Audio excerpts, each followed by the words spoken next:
ঈদ ও স্বাধীনতা দিবস ঘিরে লম্বা ছুটি শেষে আজও রাজধানীতে ফিরছে মানুষ। সকাল থেকে লঞ্চ ও বাস টার্মিনালের পাশাপাশি রেল স্টেশনেও ছিল ঢাকায় ফেরা মানুষের ভিড়। সদরঘাটে দক্ষিণাঞ্চলের বিভিন্ন জেলা উপজেলা থেকে আসা যাত্রীবাহী লঞ্চে দেখা গেছে উপচে পড়া ভিড়। আজ বেসরকারি চাকরিজীবী ও তাদের পরিবারের সদস্যরা বেশি ফিরছেন। ভোগান্তি ছাড়া নিরাপদে গন্তব্যে পৌঁছানোয় স্বস্তি প্রকাশ করছেন তারা। তবে বরাবরের মতো বাড়তি ভাড়া নেওয়ার অভিযোগ ছিল যাত্রীদের। নিয়মিত ভাড়া থাকে 500 টাকা। ঈদের জন্য এখনো আমাদের 100 টাকা বাড়তি দিতে হয়। 600 টাকা ভাড়া এখন বর্তমান চলে। একটা বিছনা লাইছে ওরা একজন দাবি করে 300-400 টাকা দাবি করে, তারপর আমাদের আসতে হয়, এখন বসে আসতে হবে দেখে আমাদের আসতে হয়।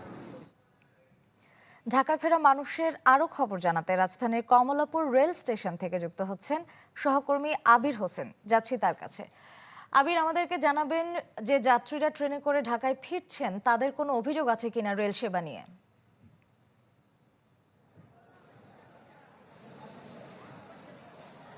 স্টে সেফের ডাবল লেয়ার প্রোটেকশনই পিরিয়ডের হেভি ফ্লোর দিনগুলোতে আমাকে রাখে নিরাপদে। Stay safe. আশ্রয়া দীর্ঘ 10 দিন ঈদের ছুটি শেষে বলা যেতে পারে ঢাকায় ফিরতে শুরু করেছে না মানুষ। আমার পিছনে দেখতে পারলেন একটু আগেই ময়মনসিংহ থেকে একটি ট্রেন ঢাকায় ফিরতে শুরু করেছেন। আসলে পরিবারের সাথে ঈদের আনন্দ ভাগাভাগি শেষে পেটের দায়ে বলা যেতে পারে কর্মব্যস্ততার কারণেই তাদের ঢাকায় ফিরতে হচ্ছে। চোখে মুখে এক ধরনের প্রশান্তি। এত দীর্ঘ ছুটি শেষে পরিবারের সাথে ঈদ করে তারা ঢাকায় ফিরছেন।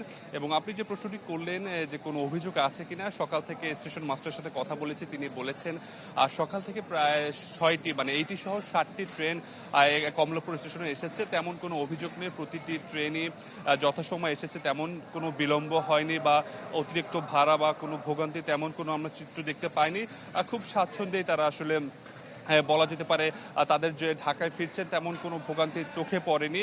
তবে তারা যেটি জানিয়েছে হয়তো মানুষের সংখ্যা অনেকটা বেশি ছিল, এই কারণে হয়তো কিছুটা ভোগান্তি তাদের পোহাতে হয়েছে। তবে শুধুমাত্র যে কমলাপুর স্টেশন এমন নয়, প্রায় বিভিন্ন স্টেশন রয়েছে, লঞ্চঘাট এখানে কিন্তু ঢাকায় ফিরছে। এবং আজ মূলত যারা ঢাকায় ফিরছে হলো সরকারি চাকরিজীবী এবং বিশ্ববিদ্যালয়ের শিক্ষার্থীরা। কারণ যেহেতু এত লম্বা ছুটি সাধারণত বেসরকারি যারা চাকরি করে তারা কিন্তু পেয়ে থাকে না। প্রায় 10 দিনের মতো ছুটি কিন্তু কাটিয়ে ঢাকায় ফিরছেন। এবং যারা বিশ্ববিদ্যালয়ের শিক্ষার্থীরা রয়েছে তারাও কিন্তু আগামীকাল থেকে ক্লাস শুরু হয়ে যাবে। যারা বিশ্ববিদ্যালয়ের শিক্ষার্থী রয়েছে ক্লাস পরীক্ষা রবিবার থেকে শুরু হবে, ফলে আজকে কিন্তু তারা ঢাকায় ফিরছে।